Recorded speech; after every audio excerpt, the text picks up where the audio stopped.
آسمان دنیا کی گہما گہمی کسی بڑی خبر کی نوید سنا رہی تھی۔ جوں جوں وقت گزرتا جا رہا تھا، تسبیح و تحلیل میں مصروف فرشتوں کے تجسس اور بے چینی میں اضافہ ہوتا جا رہا تھا۔ نظریں بیت العمور پر تھیں اور کان اللہ کی پکار کے منتظر۔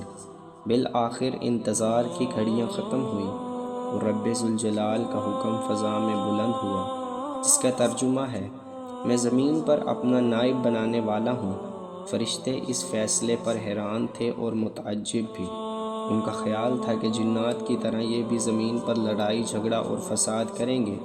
چنانچہ انہوں نے اس فیصلے کی حکمت معلوم کرنے کی غرض سے ڈرتے ڈرتے عرض کیا: اے ہمارے رب، ایسے شخص کو کیوں پیدا کرتا ہے جو زمین میں فساد کرے اور خون بہائے؟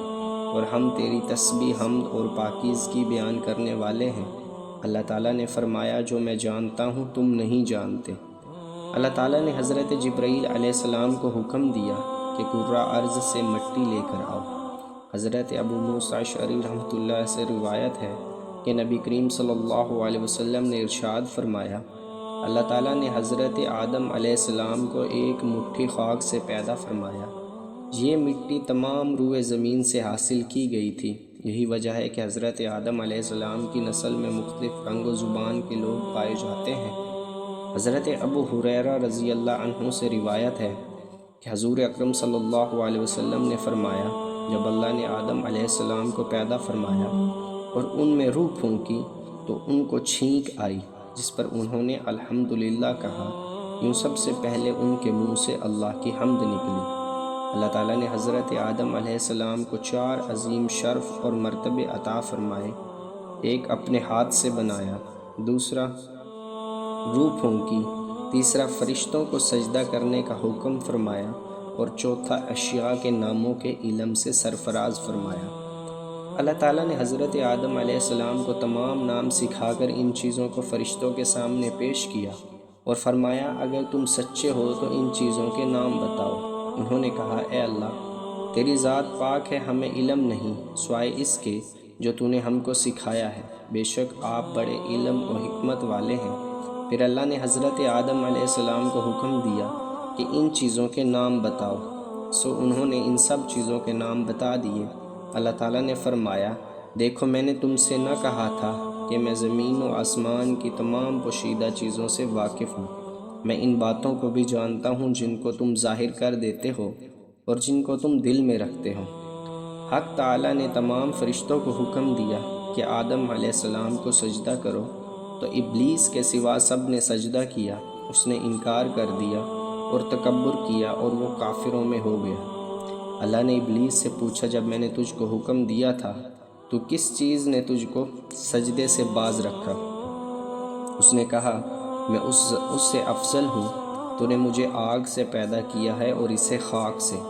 اللہ نے فرمایا: تو بہشت سے اتر جا، تجھے حق نہیں کہ تو یہاں رہ کر غرور کرے، پس نکل جا، بے شک تو ذلیلوں میں سے ہے۔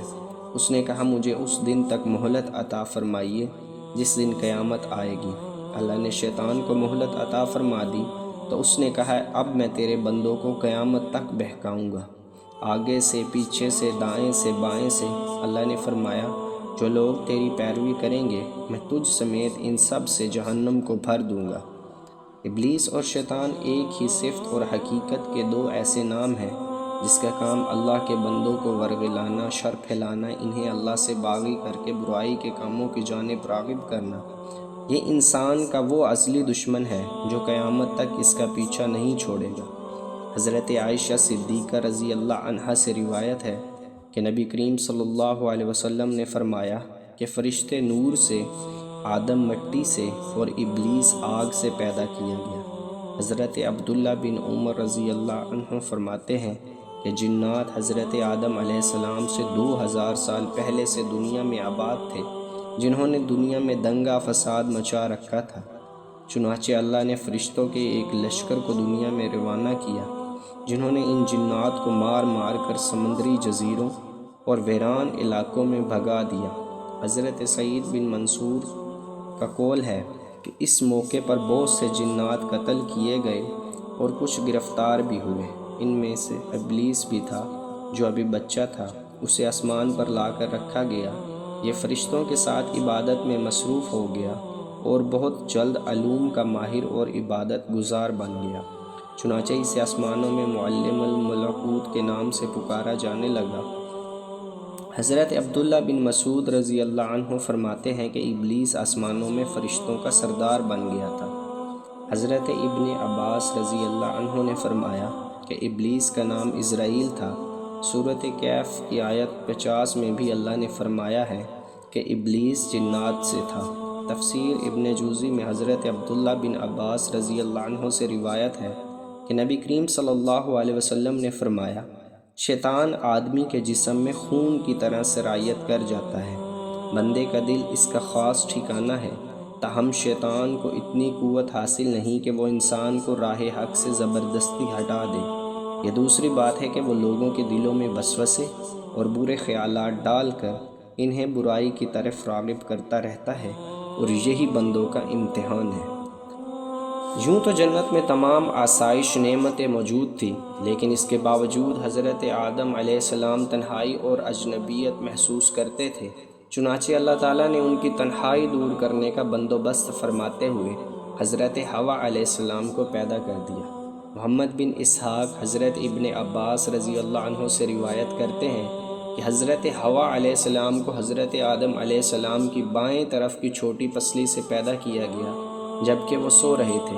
پھر اللہ نے حضرت آدم علیہ السلام کو حکم فرمایا کہ وہ اور ان کی بیوی جنت میں سکونت فرمائیں، اور فرمایا جہاں سے چاہو بلا روک ٹوک کھاؤ، لیکن اس درخت کے پاس نہ جانا ورنہ ظالموں میں سے ہو جاؤ گے۔ حضرت آدم علیہ السلام اور حضرت حوا بڑے آرام و سکون سے جنت میں رہنے لگے۔ روایت میں ہے کہ حضرت آدم علیہ السلام 100 سال یا 60 سال تک جنت میں رہے۔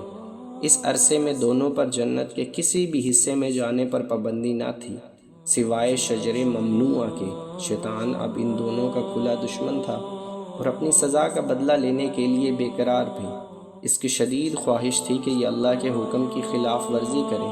پھر شیطان نے ان دونوں کے دلوں میں وسوسہ ڈالا تاکہ ان کی شرم گاہیں جو ایک دوسرے سے پوشیدہ تھی بے پردہ ہو جائیں۔ اس نے انہیں کہا، تمہارے رب نے تم دونوں کو اس درخت سے اس لیے منع فرمایا ہے کہ کہیں یہ پھل کھا کر تم دونوں فرشتے نہ ہو جاؤ یا کہیں ہمیشہ زندہ رہنے والوں میں سے ہو جاؤ۔ شیطان کی ان باتوں نے حضرت حوا علیہ السلام کو سوچنے پر مجبور کر دیا، اور پھر شیطان کی مسلسل اور تواتر کے ساتھ سازشیں رنگ لائیں اور اس نے حضرت حوا علیہ السلام کو پھل کھانے پر راضی کر لیا۔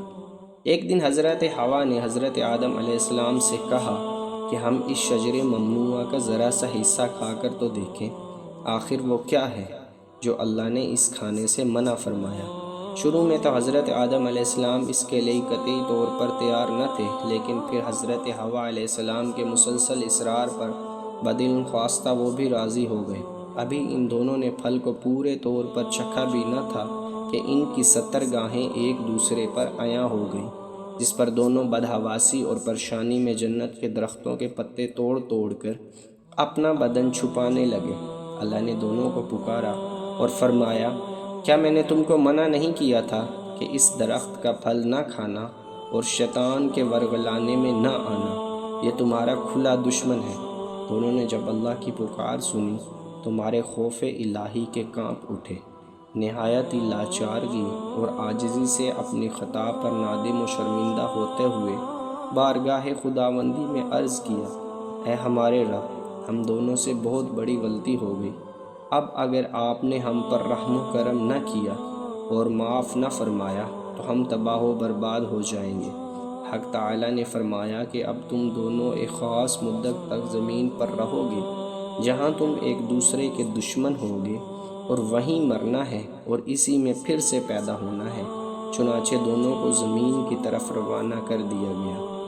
روایت میں ہے کہ حضرت آدم علیہ السلام کو ہند، حضرت حوا کو جدہ اور ابلیس کو بصرہ سے چند میل کے فاصلے پر دمشتمان کے مقام پر اتارا گیا۔ حضرت سعدی رحمۃ اللہ علیہ فرماتے ہیں کہ جب حضرت آدم علیہ السلام جنت سے ہند میں اترے تو ان کے پاس حجرہ اسود تھا اور جنت کے درختوں کے پتوں کی ایک مٹھی بھی تھی۔ پھر حضرت آدم علیہ السلام نے ان پتوں کو زمین پر پھیلا دیا اور یہ خوشبودار درخت ان پتوں ہی کی پیداوار ہے۔ حضرت ابن عباس رضی اللہ عنہ سے روایت ہے کہ حضرت جبرائیل حضرت آدم کے پاس آئے اور گندم کے 7 دانے ساتھ لائے۔ حضرت آدم علیہ السلام نے پوچھا یہ کیا ہے؟ عرض کیا یہ اس درخت کا پھل ہے جس سے آپ کو روکا گیا تھا لیکن آپ نے تناول کر لیا تھا۔ فرمایا تو اب میں اس کا کیا کروں؟ عرض کیا ان کو زمین میں بو دیجئے۔